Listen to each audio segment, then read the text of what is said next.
Hello, hey, Mr. Robinson. You see, you got the Workday shirt on. Business is about to pick up. All right, because the big guy's here.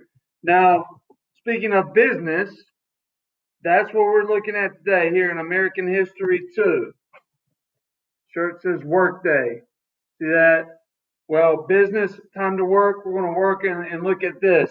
All right, so the development of big business here during what's called the Gilded Age. I touched on it a little bit yesterday with some of those guys we know as captains of industry. All right, they're also sometimes referred to in a negative sense as the term robber baron.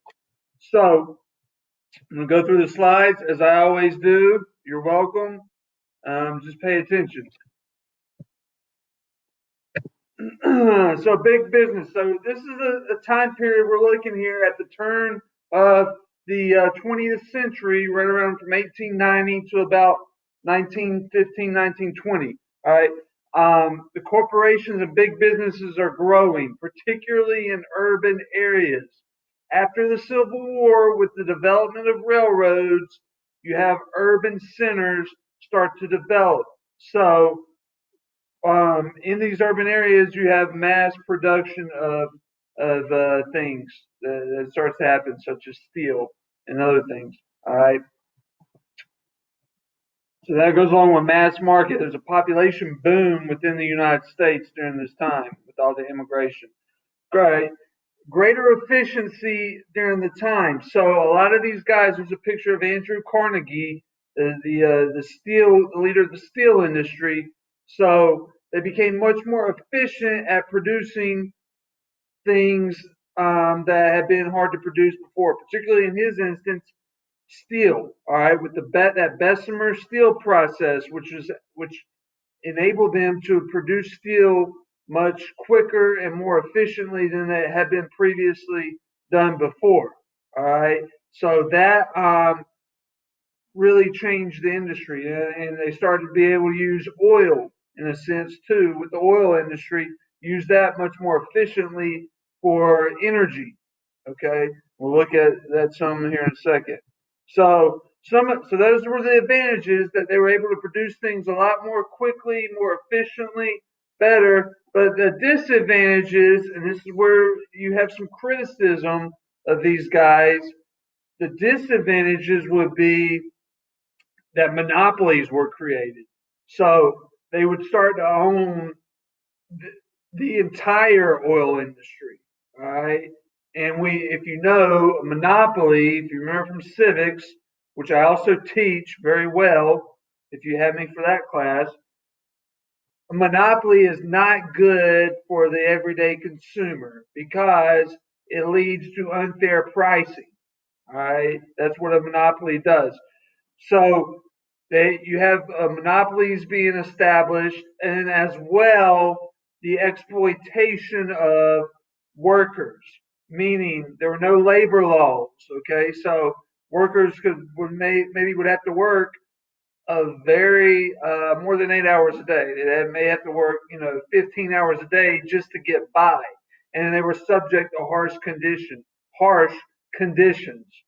All right, so these are things we have in place today that are designed to protect the workers. There was nothing in place during this time. So these guys, these robber barons here, that's J.P. Morgan at the bottom. I believe that's Cornelius Vanderbilt there at the top. They're getting all rich at the expense of these workers who are being exploited, and oftentimes they were immigrants. And so this is something we're going to talk about a lot in the next few weeks. These are the people. This goes along with the assignment I'm going to have you do. I mentioned it yesterday. There are four main ones that we're going to talk about. John D. Rockefeller, with the Standard Oil Company, the oil industry, an oil tycoon, richest man in the world at one point. Andrew Carnegie, an immigrant. All right, so that's significant about him, an immigrant from Ireland, but he developed the steel industry. Where did he develop that at? Pittsburgh, if you remember. All right, the Pittsburgh Steelers. So these are things you're going to need to know for the assignment here. J.P. Morgan, the banking industry, the financial world. That's why there's still J.P. Morgan and Chase today is a financial company. And then Cornelius Vanderbilt, also known as the Commodore, all right, with the railroad industry. Now, something he did is he helped create a college called the Vanderbilt University. What's their nickname? The Commodores, all right, because they get that from him. But he was a railroad tycoon, leader of the railroad industry. So there's mixed feelings from the public reaction because they see, hey, these businesses are doing well, all these things are being produced, yet it's at the expense of the workers. A lot of times these workers are being exploited. So there's another term that is very important that you need to know because I'm not just saying this just to say it. Okay, I'm telling you stuff you need to know. Social Darwinism. All right, we're going to talk about this, and it covers multiple things. We're going to talk about it in a broad spectrum throughout the course.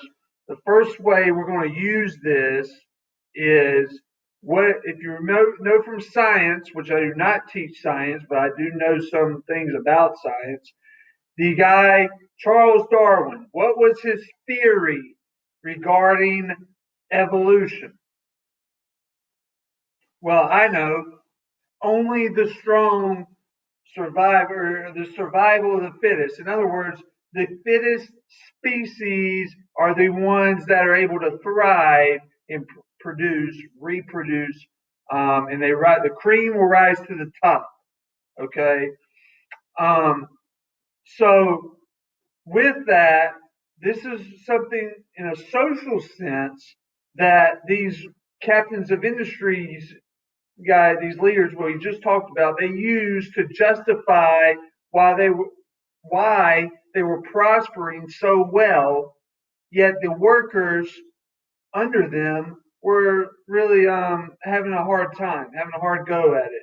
And that's because they were the smartest, they're the most equipped. Someone has to lead, right? All right. So you can't be led by the masses. Someone has to be in charge. Someone has to be at the top of the food chain. So they use that to apply it to the business world. All right. To justify their wealth. The best businesses survive. We're making all this money. We're doing great because we're the best. All right. These workers can never produce something like this. They can never produce a business like this. So what's but we can, so that's why we're at the top. So it's kind of in a sense looking down upon the workers. All right, that's what these captains of industry did. Many of them were self-made. All right, so it's not like in a sense where the president, okay, Donald Trump, he's a very rich guy, but I wouldn't call him self-made. All right, his family was already very rich. A lot of these guys, like Carnegie, he was an immigrant. Rockefeller did not grow up rich, super rich. All right, he had to kind of make his way himself. Vanderbilt, same way. So a lot of them were self-made, so they used that. They said, "Hey, I built this. I did all this myself because I'm the best." All right, so the real thing you need to know about this is horizontal integration. There are two types of integration, and you're going to have to define both of them for the assignment.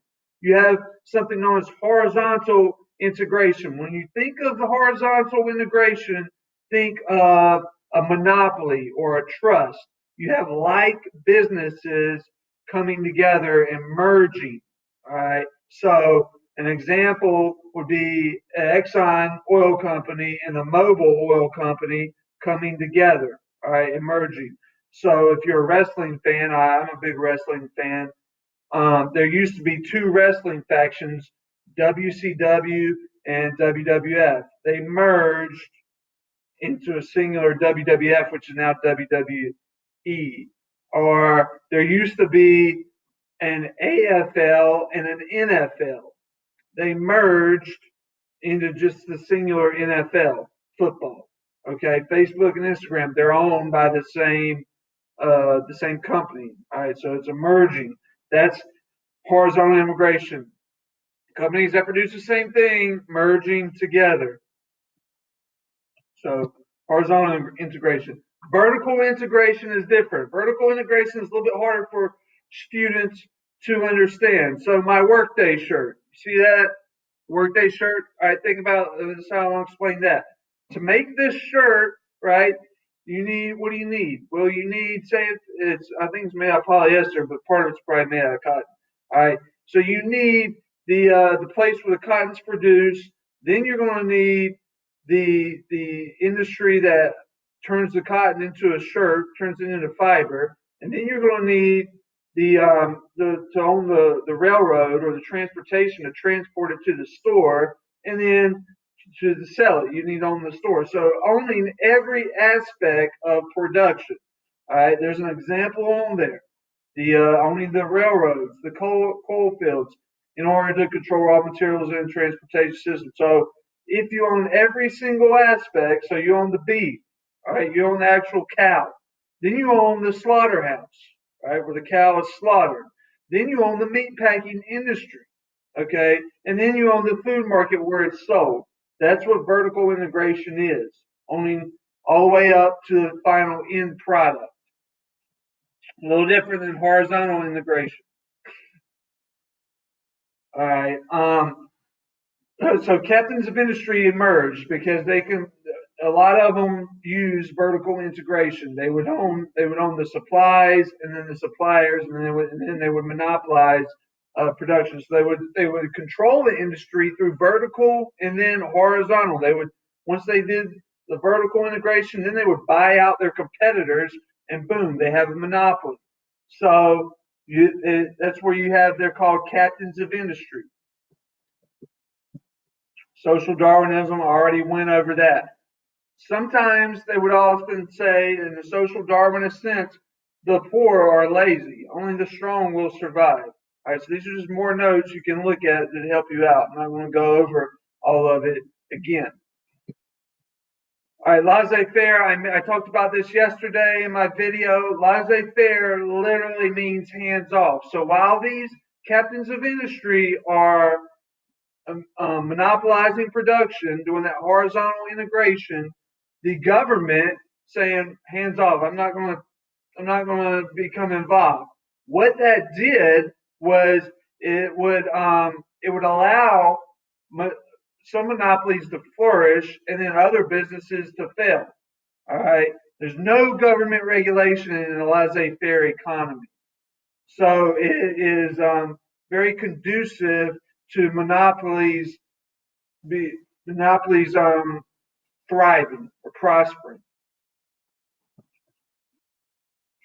These are just some examples of big businesses. All right, monopolies, trust merging. There's an example right there, the picture of, I talked about vertical integration. You own every aspect of production. So robber barons were, remember, I said captains of industry is kind of a more of a positive or neutral term we use to describe these guys. There's Andrew Carnegie right there. Robber baron would be a negative term. All right, that just means extreme profits at the expense of the workers. Eventually, the government is, and the public is going to call for these monopolies to be regulated in some sense by the government, and so they try with the Sherman Antitrust Act, and it goes a lot further in the next unit we get to, called the Progressive Era, where the government starts to become very involved in shutting down these monopolies, or shutting down these unfair business practices. All right, this is kind of the last thing we'll go over. So, in some sense, these guys, well, not in some sense, a lot of them donated money. I mentioned this yesterday. They donate. That's where you get philanthropy. So a lot of them donated money to certain causes. I mentioned Cornelius Vanderbilt donated money to Vanderbilt University. Andrew Carnegie donated money to a university known as Carnegie Mellon University. For you guys who are in chorus, I was in chorus in high school. Um, some even told me might be the next Justin Timberlake. I was that good. But they saw there's a Carnegie Hall in New York, which is where a lot of it's supposed to have really great acoustics in that hall where a lot of people go to sing. So you have all of that. John Rockefeller donated money to hospitals. There are different things, and that's part of the assignment. Depending on which of these captains of industry or robber barons you choose, you have to look up and decide and then put down where they donated their money to. All right, talk about captain of industry, robber baron. All right, and that's it. So the assignment is the captains of industry assignment right there on Canvas.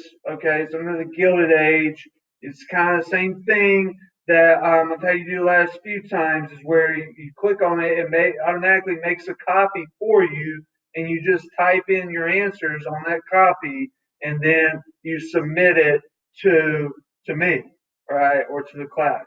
Okay, so if you have any questions, um, just email me, and we'll work through it.